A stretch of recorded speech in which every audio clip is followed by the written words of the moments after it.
नमस्कार मेरी YouTube family हमशिका voice में आप लोगों का स्वागत है। कहानी अच्छी लगे तो लाइक कमेंट शेयर कीजिएगा और चैनल पर न्यू है तो चैनल को सब्सक्राइब कीजिएगा।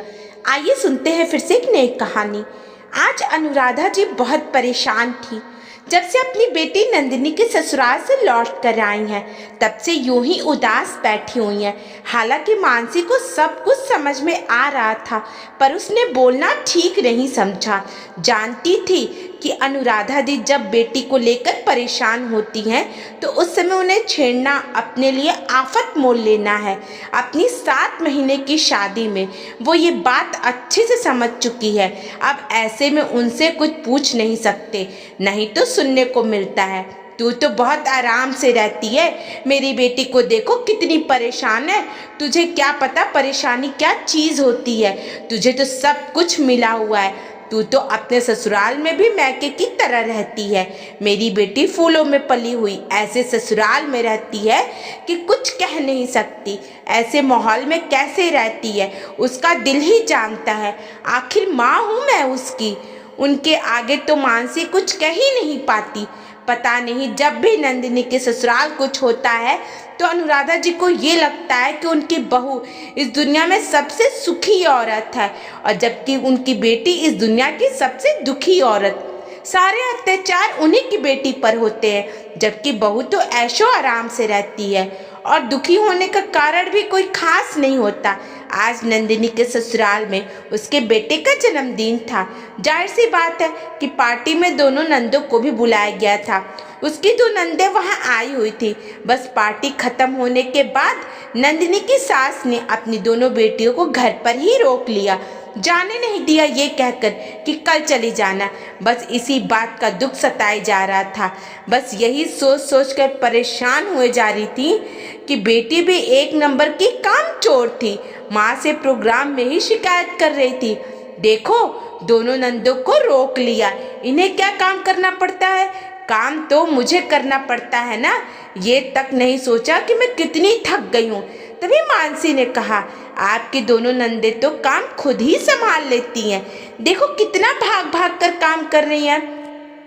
तब नंदिनी तुनकते हुए बोली, हाँ लोगों को दिखाने के लिए भाग भाग कर काम करती हैं, पता है ना यहाँ तो विदाई मिलेगी।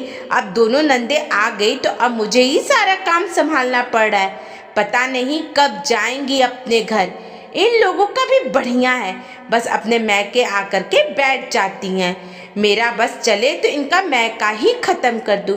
इससे पहले मानसी कुछ कहती, अनुराधा जी बोली, अब तू क्या जाने, तेरी तो एक ही ननद है और वो भी इतनी सीधी, तुझे परेशान नहीं करती। जिनकी 2-2 नंदे होती हैं वही समझ सकता है, बेवजह अपनी एडवाइस मत दे। अब अनुराधा जी के सामने तो मानसी कुछ ना बोली। आखिर कहे तो कैसे कहे कि उसकी ननद तो पूरी जलेबी की तरह सीधी है। यहाँ नंदे कम से कम भाग के काम तो कर रही हैं, वहाँ तो ननद हिलती ही नहीं थी माँ के पास से। और अब यहाँ घर पर आने के बाद माँ अनुराधा जी बैठ गई और इन सब चीज़ों को लेकर उसके दुख को अपना दुख बनाकर बैठी हुई हैं। आलम तो ये था कि आने के बाद तो हाथ पैर भी नहीं चल रहे थे। कह रही थी बदन टूट रहा है, सिर दर्द हो रहा है, आज तो बिल्कुल जान ही नहीं है, इसलिए 1 कप चाय की डिमांड की थी। खैर अब सास ने डिमांड कर दिए तो मानसी को तो चाय बनानी ही थी, तो चाय बनाकर मानसी उन्हें कमरे में पकड़ाने गई। मानसी अभी उन्हें चाय देने कमरे में आई ही थी कि उसी समय उनके फोन की घंटी बज पड़ी। देखा तो ननद का फोन था। मानसी ने कहा, मम्मी जी नंदिनी दीदी का फोन आया है।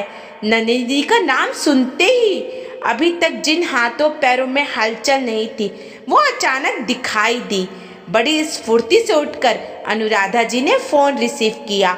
अनुराधा जी ने फोन उठाते ही पूछा, कैसी है बेटी, सब ठीक तो है? उधर से नंदिनी ने अपनी परेशान आवाज में अनुराधा जी से कहा, बहुत थक गई हूँ मम्मी, अभी अभी दोनों नंदे और सास के लिए कॉफ़ी बना करके लाई हूँ, पता नहीं रात को भी चैन नहीं है। मैं भी तो फंक्शन में थकी हूँ, लेकिन नहीं फिर भी कॉफ़ी बनवाई है मुझसे। हे भगवान, अगर तू इतनी ही परेशान है तो तू मेरे पास आ जा, कर लेंगे अपने आप सब काम। जब 2 दिन खुद काम करेगी ना तो अकल ठिकाने आ जाएगी। अनुराधा जी ने कहा। मैं भी यही सोच रही थी मम्मी, अब देखती हूँ, बात करती हूँ इनसे।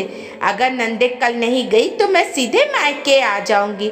जैसा तुझे ठीक लगे बेटा, अनुराधा जी ने चाय को गटकते हुए कहा। मानसी ने चाय की तरफ देखा। यहाँ पर भी तो वही हो रहा था।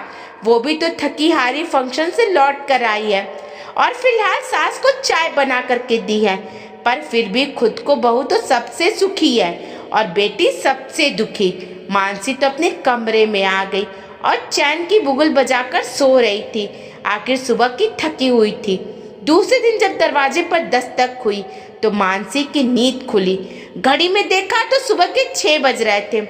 इतनी सुबह सुबह कौन आया होगा, सोचते हुए मानसी ने दरवाजा खोला। देखा तो सामने नंदिनी खड़ी थी। नंदिनी ने उसे कुछ भी बोलने का मौका ही नहीं दिया और उसे परे हटाकर घर में आ गई। हे भगवान, लगता है कुछ ना कुछ कांड करके आई है, मन ही मन सोचती मैं मानसी। नंदिनी के पास आई और बोली, क्या हुआ दीदी इतनी सुबह सुबह? तुमको इससे क्या है? मम्मी कहाँ है? अब आप सुबह सुबह आई हैं तो अपने कमरे में ही होंगी, वो शायद वो भी सो रही होंगी। लेकिन बाहर इतनी आवाज सुनकर मानसी का पति रवि और अनुराधा जी उठकर अपने अपने कमरे से बाहर आ गए। सामने नंदिनी को देखकर हैरान रह गए। तब नंदिनी अपने माँ को गले लगा करके बोली, अब तो मैं नहीं जाऊंगी उस घर में मम्मी। बताओ, दोनों नंदों को 2 दिन के लिए रोक लिया है। कह रहे थे कि साथ में कुल देवी के मंदिर दर्शन करने जाएंगे। अब बताओ, मैं क्या नौकरानी लगी हूँ जो उन लोगों के लिए घर का काम करती रहूंगी? नंदिनी की बातें सुनकर मानसी जी बोली, अच्छा किया तूने बेटा। ये ससुराल वाले भी ना बहू को कुछ समझते ही नहीं है। पर तू सुबह सुबह क्यों आई? अरे तेरा बेटा कहाँ है? अरे मम्मी क्या बताऊं, रात को 11 बजे तो इन लोगों ने डिसाइड किया कि ये लोग रात की नहीं बल्कि 2 दिन के लिए रहेंगी। मैंने तो सुबह होने का वेट किया और सुबह होते ही सबसे पहले घर से निकल के आई हूँ। मैंने तो तुम्हारे दामाद को भी कह दिया है, जब तुम्हारी बहनें चली जाएं तो बुला लेना, तब तक मैं अपने मैके में ही रहूंगी। आखिर मैं इन नंदों की नौकरानी थोड़ी न लगी हूँ और बेटों को भी उन्हीं के पास छोड़ करके आ गई हूँ। अपने आप उसका काम करेंगी तो पता चल जाएगा। अच्छा किया तूने, ऐसे ही ये लोग सबक सीखेंगे, अनुराधा जी ने कहा। क्या मम्मी, क्या सिखा रही हो आप इसे? ऐसे तो ये कभी ससुराल में रहेगी ही नहीं। एक बच्चे की माँ हो गई है लेकिन अभी तक रिश्ते निभाने नहीं आए। बताओ कैसी माँ है, अपने बच्चे को भी वहीं छोड़ आई है। रवि ने कहा, तू चुप कर, मुझे क्या पता ये औरतों वाली बातें तुझे। तेरी पत्नी तो यहाँ खुशी खुशी रहती है, इसलिए तुझे बहन का दुख नहीं दिखता है, अनुराधा जी से डांटते हुए बोली। तभी अनुराधा जी मानसी की तरफ देखकर बोली, मानसी तू यहाँ क्या खड़ी है? जा फटाफट से चाय बना करके ले आ। आज सुबह सुबह की चाय मैं अपनी बेटी और बेटे के साथ ही पीऊंगी। मानसी ने रवि की तरफ देखा, फिर अपने कमरे में चली गई। थोड़ी देर में हो जाने के बाद जब चाय नहीं आई तो अनुराधा जी ने मानसी को आवाज लगाई, अरे मानसी बहू, चाय बन रही है या बीरबल खिचड़ी? अभी तक चाय क्यों नहीं आई? तभी मानसी तैयार होकर अपने बैग के साथ बाहर निकली। उसे बैग के साथ देखकर अनुराधा जी हैरान रह गई। बहू, तू ये सामान लेकर के कहाँ जा रही है? जी मम्मी जी, मैं अपने मैके जा रही हूँ। अब तूने क्या तमाशा लगा रखा है? किससे पूछ करके मैके जा रही है? इसमें पूछने की क्या बात है? जब ननद घर आती हैं तो भाभी को मैके चले जाना चाहिए। अभी थोड़ी देर पहले ही तो आप नंदिनी दीदी को समझा रही थी, बस मैंने भी आपसे ही सीख लिया। बहू, तू मेरी बेटी की बराबरी मत कर। तुझे क्या पता वो कितनी परेशानी से रहती है, तू तो यहाँ ऐशो आराम से रहती है। हाँ मम्मी जी, सही कहा आपने।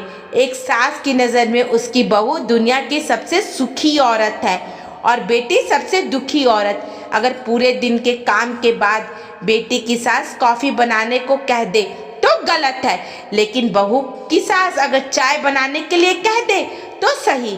मैंने भी तो कल आपके लिए चाय बनाई थी फंक्शन से आने के बाद।